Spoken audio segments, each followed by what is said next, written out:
두각을 드러내면 칭찬받고 부러움을 받고 인기를 끌 거다라고 생각을 하는데요. 네. 뜻밖에도 그렇지는 않아요. 왜냐하면 학교 선생님들의 이슈는 얘 성적이 아니거든요. 네. 가장 고맙고 사랑스러운 아이들은요.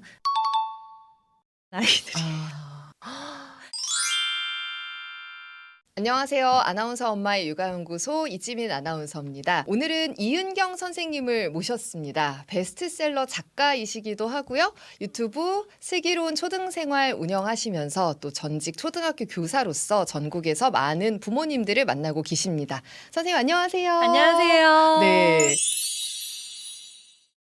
오늘 학습에 대한 것도 좀 여쭤보고 싶은데요. 초등 시기에 매일 놓치지 말고 해야 되는 공부 3가지가 있다고요. 무조건 국영수죠. 어떻게 가져가야 되나요? 네, 순서가 중요하다고 생각해요. 국영수를 3대 3대 3으로 하시면 안 되고요. 저학년 시기, 그러니까 공부라는 걸 처음 시작하는 시기에는 국어에 힘을 주셔야 되고요. 상대적으로 영어, 수학의 힘은 좀 빼주시는 게 좋고요. 네. 국어가 탄탄해졌다라고 생각되는 중학년 시기에는 영어에 힘을 주기 시작을 하면서 국어 문해력을 유지하는 정도, 네. 수학은 현행이 구멍나지 않는 정도로만 가고요. 고학년이 되면서는 국어 영어를 다져온 아이이기 때문에 국어 영어를 유지하면서 이제 수학에 힘을 주면서 시간을 늘리고 어려운 문제에 도전하는 중등은 닥치고 수학이라는 말을 하잖아요. 네, 그게 바로 이 단계대로 가서 중등 3년 동안 수학에 집중하려면 국어 영어의 기초가 되어 있는 상태일수록 수학에 집중하기가 좋기 때문입니다. 일단은 국어네요. 모든 과목에 심지어 영어 수학은 물론이고요. 사회과학까지도 이거 국어 시험지 아니야라는 생각이 들 만큼 아주 긴 지문을 읽어낼 수 있어야만 문제를 풀 수 있습니다. 제가 어디 지나가면서 보다 보니까 책을 읽으면 좋겠지만 아이가 못 읽는다면 우리 할 수 없이 이제 문제집을 풉시다라고 하는데 어떻게 생각하세요? 네. 책을 안 보면 문제집으로만 그냥 해야 되나요? 문제집을 활용하실 때도 좀 지혜롭게 하셨으면 좋겠어요. 문제집은 문제를 풀기 위함이 아니고요. 책의 형태로 글을 읽지 못하는 아이, 책의 형태를 싫어하는 아이를 위해서 읽을 거리가 모여있는 큐레이션 된 교재다라고 생각을 하시고 읽기만 하는 용도로 사용하셔도 저는 참 좋을 것 같아요. 그러니까 지금 아이들이 문제집을 힘들어하는 이유가 뭐냐면 읽기도 읽었는데 풀어야죠. 풀고 나면 채점해야 되고 채점하고 나면 틀린 문제를 다시 풀어야 돼요. 다 맞는 경우가 드물기 때문에 늘 틀려요. 공부가 끝이 잘 안 나요. 근데 이걸 읽기 교재로 활용을 하시면 풀다가 틀려서 좌절할 일이 없어지면서 읽기를 꾸준히 가져갈 수 있기 때문에 책의 대용품 정도로 생각하시면 좋겠어요. 네. 국어 문제집을 읽기 교재로 사용하는 거는 좀 생각하지 못했는데 꿀팁인 것 같아요. 왜냐하면 그 주제도 정말 다양하고 맞아요. 재미있는 경우가 많아요. 지문이. 근데 그 네. 문제 때문에 그 지문조차 싫어지거든요. 그래서 짧게 매거진 형식으로 읽어봐도 좋을 것 같아요. 네, 같은 원리가 영어에서도 적용이 돼요. 그래서 네네네. 영어책을 읽기 힘들어하거나 영어책으로 끌고 가기 어려우신 분들은요. 리딩 교재 사용하셔서 문제풀이 안 하고 지문만 계속 읽게 해주세요. 네네. 충분한 훈련이 됩니다. 그러면 매일매일 해야 되는 과제로 국영수 초, 중, 고학년 시기에 맞춰서 이렇게 해보고요. 네. 이제 곧 방학이 다가오는데 방학 때는 좀 어떤 것들을 해보면 좋은가요? 방학 때 가장 추천드리고 싶은 공부 첫 번째는 글쓰기입니다. 글쓰기는 너무 머리 아프고 시간이 오래 걸리고 결과물이 좋지 않기 때문에 학기 중에 시작하거나 지속하기가 참 어렵고요. 약간 우리 시즌성 느낌으로 방학 때는 글쓰기다라고 생각하시면 좋겠어요. 방학 때는 시간의 여유, 몸의 여유, 마음의 여유가 있기 때문에 글쓰기를 어렵지 않고 좀 과하지 않게 한다면 충분히 집에서도 가능하시고요. 또 논술학원 고민하시는 분들 많으신데요. 논술학원을 다닌다 하더라도 방학 때 한번 해보시면 참 좋고요. 방학 때에서 적응이 잘 되면 학기 중에 이어가고 학기 중에 새삼스럽게 막 힘들어하는 논술학원을 굳이 시작하지 않으셨으면 좋겠고요. 두 번째는요. 컴퓨터예요. 컴퓨터. 방학 때 그 긴 방학 동안 아이들은 전자기기를 자꾸 쓰려고 할 거예요. 이제 전쟁이 시작이 되겠죠. 전자기기를 무조건 멀리 하지는 마시고요. 이 패드나 스마트폰 형태가 아니라 컴퓨터를 다룰 수 있는 경험을 많이 주세요. 네. 시작은 한컴 타자 연습이죠. 네. 네, 이거 타자 자판 외우는 걸로 시작을 해서 한글 문서 작성해 보는 거, 또 초등 고학년이 되면 PPT로 자기가 뭔가를 만들어 보는 경험. 이것들은요, 나중에 중등 고등에서 수행 평가를 시간 안에 결과물이 훌륭하게 만들어내는 데 큰 도움이 되고요. 네. 방학 때 뭔가 방학 중 방과후를 하거나 학원을 네. 다니고 싶다면 자격증 과정을 해보는 것도 좋아요. 자격증. ITQ 자격증이라고 해서요. 컴퓨터 관련 자격증들도 되게 많습니다. 그리고 네. 한때 바람이 불었던 뭐 코딩 수업 있잖아요. 네. 크게 부담 안 가지셔도 괜찮습니다. 초등 고학년이 되면 실과라고 하는 과목에서 네. 정규 교육 과정으로 등장을 하는데요. 맞아요. 네. 어떤 예습도 필요하지 않을 만큼 아주 기초적인 것부터 밟아 올라가고요. 코딩 자격증을 가졌거나 코딩을 잘한다고 해서 지금 당장 눈에 보이는 어떤 입시에 큰 도움이 되는 교육 과정은 아니에요. 바꿔 말하면 본인이 너무 좋아하면 하고요. 안 좋아하면 안 해도 되는 네, 선택적인 사항이라고 생각하세요. 코딩보다는 컴퓨터를 배우는 것을 자체를 추천하시는 다루기를 네 맞습니다. 네. 그러면 논술학원은 몇 학년 때부터 추천하세요? 논술은 학년으로 추천하기보다는 글쓰기 경험 정도로 판단을 하세요. 네. 글쓰기가 처음인 아이가 논술학원에 가진 않았으면 좋겠어요. 네, 집에서 일기를 쓰든 독서록을 쓰든 아니면 뭐 세 줄 쓰기를 하든 뭐 자유글 쓰기를 하든 뭔가 글쓰기의 경험이 있었던 아이들은요. 그 경험을 바탕으로 논술이라고 하는 것을 쓰는 방법을 배워서 논술을 써내는 학원을 그렇게 용도로 활용하시고요. 한 번도 집에서도 학교에서도 써본 적이 없는 아이는 일단 써본 다음에 가는 게 훨씬 유리합니다. 자유로운 글쓰기를 하지 않았던 아이들은요. 논술이 판에 박힐 수밖에 없어요. 굉장히 틀에 박힌 재미없는 글을 평생 쓰게 될 거예요. 네. 그래서 논술학원에 다녀도 실제로 성적에 큰 도움이 되지 않는 이유는 정말 누가 봐도 시키는 대로 쓴 것 같은 그런 재미없고 개성 없는 글을 쓰게 되거든요. 논술학원이 글쓰기를 못하거나 처음 시작하려고 할 때 가는 곳이 아니네요. 네, 맞습니다. 경험이 있던 아이들이 틀을 잡기 위해서 가는 아, 거다라고 네네. 생각해 주세요. 선생님 이제 초등 시기를 다 지내셨잖아요. 네. 이때 참 하기를 잘했다 하는 사교육과 좀 이거는 안 했어도 됐는데 시간과 돈이 좀 아깝다 하는 거 어떤 거 있나요? 네. 솔직하게 말해주세요. 하기를 잘했다 싶었던 건요. 네. 모든 종류의 방과후 학교 수업이었습니다. 네. 방과학교 수업이요. 네. 이렇게 조금 경제적인 여유가 있으시거나 자녀가 하나인 경우에는요. 나는 방과후는 안 해요. 저희는 뭐 그룹 수업 돌려요. 과외해요. 뭐 대형 학원에 보냈어요. 라고 하시는데요. 우리 부모의 마음은 경제적인 상황과 상관없이 모두 같은 마음이 있어요. 돈을 들인 만큼 보상을 받고 싶습니다. 네. 결과물을 빨리 얻고 싶어하는 마음이 들어요. 그러다 보니까 어차피 시간이 걸리고 어차피 아이의 어느 정도 기능이 완성이 돼야만 할 수 있는 결과물을 볼 수 있는 것임에도 불구하고 돈을 많이 들였고 소인수 수업을 들었다는 이유로 아이한테 빨리 결과물을 빼내길 바라는 거예요. 예를 들어 볼게요. 바이올린을 배운다고 합시다. 바이올린은요. 그 어떤 아이도 일정 시간과 경험이 쌓이지 않으면 그 어떤 수업을 들어도 빠르게 성장할 수 없는 그런 수업인데요. 바이올린을 방과학교에서 배웠다라고 한다면요. 얘가 생각보다 잘하네? 라는 피드백을 아마 하게 될 거예요. 오, 네. 뭐야. 기대 안 했는데. 하네? 음. 신기해하면서 기특해 하시겠죠. 네. 그런데 방과후가 아니라 1대1 과외, 더구나 막 명문대 출신, 음대 출신의 선생님을 붙여놨다면 얘가 아무리 열심히 하고 잘해도 아직 이 정도밖에 안 돼? 그렇죠. 네가 지금까지 수업을 몇 회나 들었는데 수업 한 번당 10만 원? 막 머리에 계산기가 막 돌아가는 거예요. 수업할 때 막 귀 이만해지죠. 네, 그쵸. 듣고 있고 막. 네. 하루 빨리 결과물을 뽑아내길 바라는 게 이 고가의 수업의 특징인 것 같아요. 네. 방과학교라면 또 좋은 게 뭐냐면 관심이 있든 없든 소질이 있든 없든 시간이 있든 없든 그냥 일단 여러 가지 것들을 경험을 하면서 다음에 또 할 것과 그만할 것을 빠르게 맞아요. 걸러낼 수가 맞아요. 있어요. 채를 딱 거르듯이. 그러면 이 아이가 정말 좋아하는 것과 그렇게까지 좋아하지 않는 것, 맞아요. 극도로 싫어하는 것을 구분할 수 있게 되면서 뜻밖에도 정말 뜻밖에도 저는 그 방과후학교 저는 이제 돈이 부족해서 방과후학교를 시킨 대표적인 케이스였지만 그때 했던 모든 수업에 대한 아이의 피드백 반응들이 고등학교인 지금 진로를 결정하는데 굉장히 큰 도움이 되고 있어요. 네네네네. 아이가 정말 그때 순수하던 시절에 좋아했던 것, 눈을 반짝였던 게 뭐였더라라는 걸 다시 되짚어보고 있는 중입니다. 같은 맥락에서 후회하는 사교육이 뭐냐면요. 방과후를 했는데 생각보다 라고 해서 네. 빠르게 고가의 수업으로 바꿨던 것들이 있었어요. 뭐 예를 들면 바둑, 예를 들면 중국어. 네. 바꿨다가 망한 대표적인 사례. 그러니까 그게 우리 아이한테 안 맞았을 수 있죠. 그런데 제가 장담하건대 그냥 그 수업에 두었으면 더 오랫동안 덜 힘들게 지속했을 것 같다. 그런데 제가 제 욕심에 수업을 바꿔놓고는 빠르게 그러니까 6개월이면 자격증을 딸 수 있었던 아이를 아예 그만두게 만들었던 대표적인 일들이 저의 욕심으로 학원을 옮겨버렸던 것입니다. 네, 너무 와닿네요. 무슨 말인지. 네.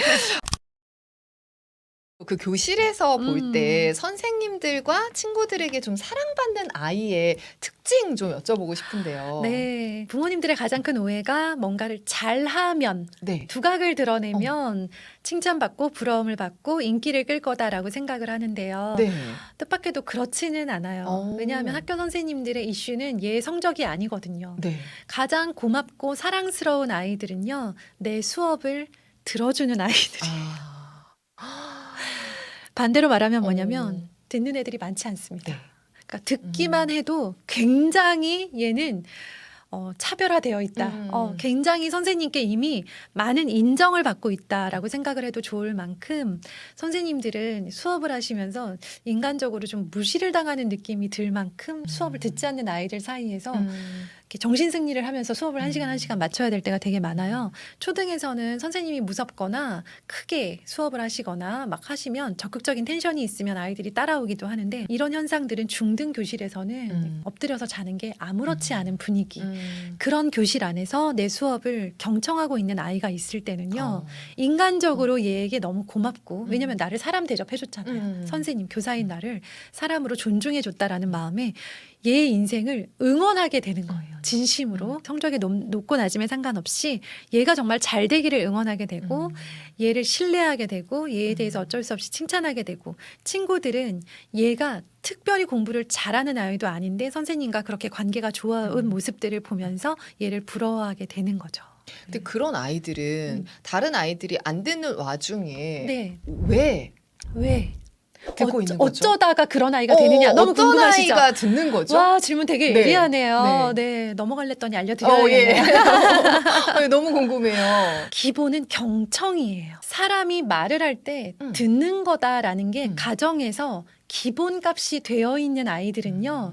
사람이 말을 하면 들어요. 근데 요즘 아이들의 특징이 뭐냐면 누가 무슨 말을 하건 상관없이 내 말을 해요. 자기 표현의 시대고 내가 내 말을 똘똘하게 엄청나게 내가 알고 있는 걸 다 표현했을 때 주변으로부터 굉장한 칭찬을 받고 성장을 했거든요. 어쩜 이렇게 똑똑해 하면서 그쵸. 그리고 부모님들도 어떻게 하시냐면 부모님들이 대화를 하고 계시다가 아이가 와서 나도 그거 아는데 나 그거 책에서 봤는데 라고 하면요. 바로 대화를 끊고 이 아이를 막 존중해 주시거든요. 근데 여기서 필요한 건 뭐냐면 이 아이가 부모님이 말씀하실 때 끼어들지 않고 이 말이 끝날 때까지 기다려야 되는 거예요. 그 훈련이 된 아이들은요. 선생님이 수업하실 때 일단 끝까지 들을 수 있는 인내심이 생기고요. 이게 되지 않는 아이들은 선생님이 설명하고 있는데 근데 저 그거 해봤어요 하면서 그냥 집에서 부모님께 하듯이 툭 끼어들고요. 그리고 친구들이 발표를 하잖아요. 그러면 발표를 하고 있는데 나도 저거 해봤는데 나도 아는데 하면서 그 말을 잘라먹는 게 안 되는 행동이라는 걸 모르는 채로 학생이 된 거예요. 학교에서 선생님 수업은 선생님들이 뭐 다 그렇다거나 선생님들을 막 그렇게 나쁘게 생각하는 게 아니라 수업 자체는 원래 지루한 거예요. 안 궁금한데 오래 들어야 되죠. 하나도 안 궁금해요. 도대체 빨리 감기가 안 돼. 뭐에 써야 되는지도 모르겠는 것들을 1시간 내내 들어야 돼요. 이건 맞아요. 정말 인내심 배틀이에요. 근데 이걸 다른 사람이 말할 때 끝까지 듣는 거다라는 걸 알고 있고 그걸 집에서 해봤던 아이들이 수업이라고 하는 최고 난도의 말하기를 경청할 수 있는 사람이 되더라고요. 그래서 가정 안에서 대화를 하실 때 경청하는 모습을 보여주시고 경청해야 된다는 걸 알려주시면 정말 좋겠어요.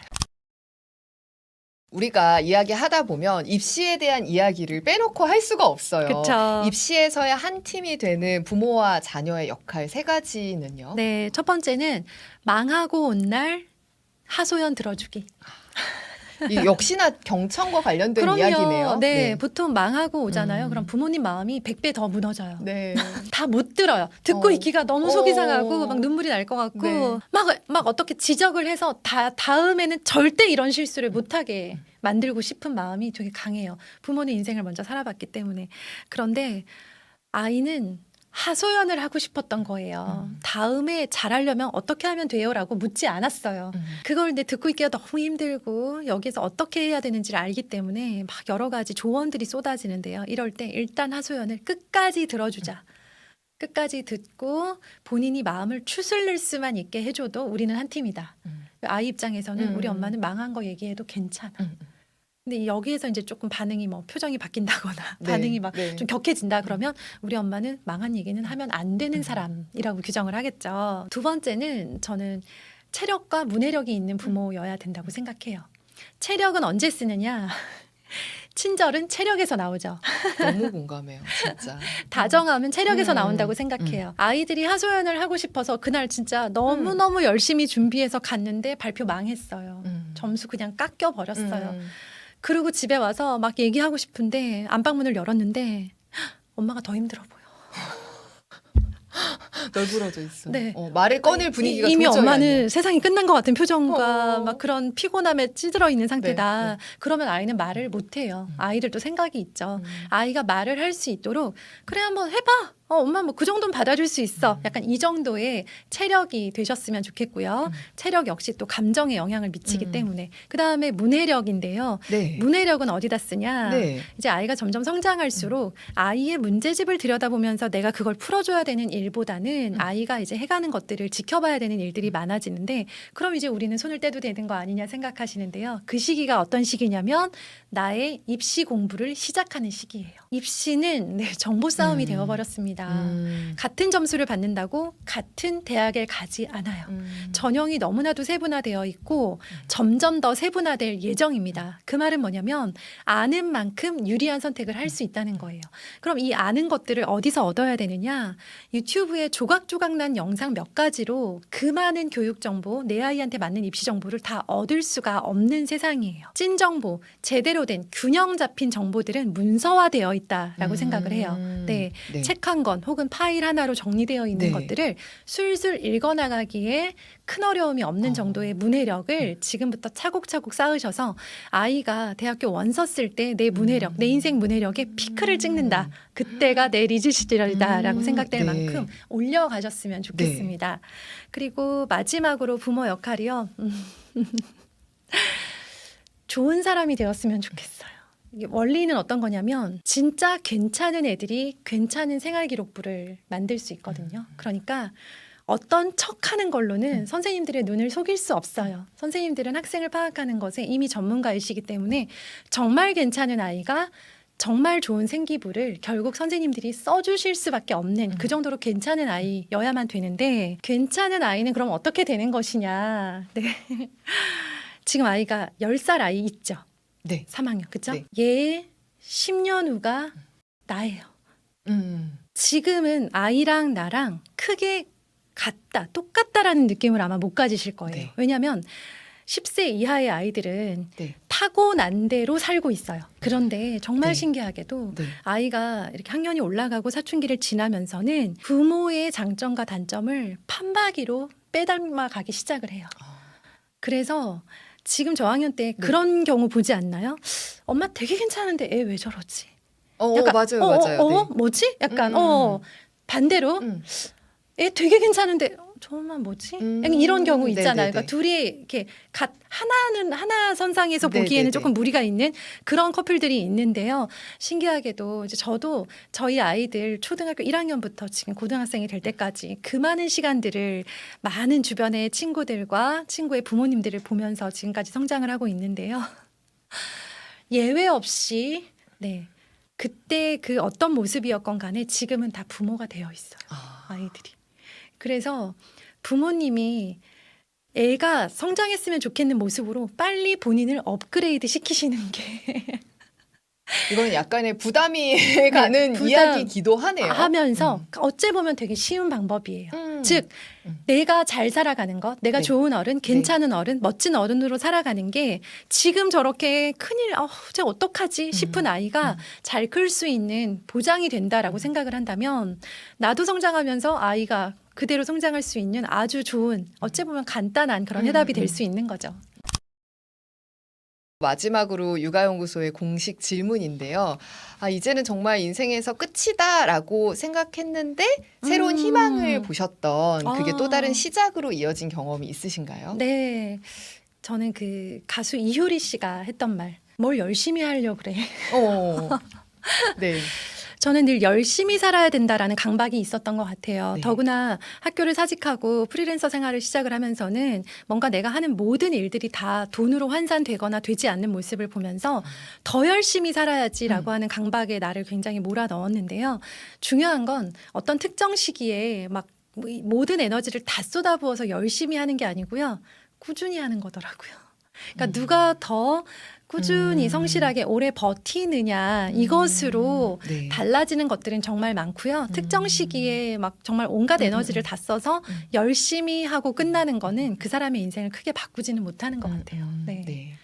열심히 하지 않으셨으면 좋겠습니다. 어찌 보면 내 인생을 바꾸게 된 한마디이네요. 네, 그래서 저는 이제 저희 아이들의 육아를 할 때도요, 저의 에너지를 100% 쏟으면서 열심히 하려고 하기보다는 괜찮다라고 생각되는 걸 꾸준히 하려고 굉장히 노력을 많이 했어요. 네, 그런데 그것들이 고등학교에 가니까 정말로 이렇게 하나하나 열매로 보이는 모습을 보면서 그때 그 결정이 틀리지 않았구나라는 생각을 합니다. 오늘 저희 나는 다정한 관찰자가 되기로 했다 책을 바탕으로 이야기를 시작해서 우리가 부모 역할에 대한 이야기도 나눠봤고 또 입시에서의 한 팀이 되는 부모 역할까지 정말 다양한 키워드들이 네. 있었는데 보시는 분들께서 좀 많이 공감도 하시고 또 팁도 얻어가셨으면 좋겠습니다. 오늘 저희 채널에 벌써 2번째 이렇게 나와주셨어요. 너무 반가웠고 너무 감사했습니다. 또 다음에 기회가 되면 3번, 4번 나와주시면 좋겠습니다. 네, 알겠습니다. 감사합니다. 네, 고맙습니다.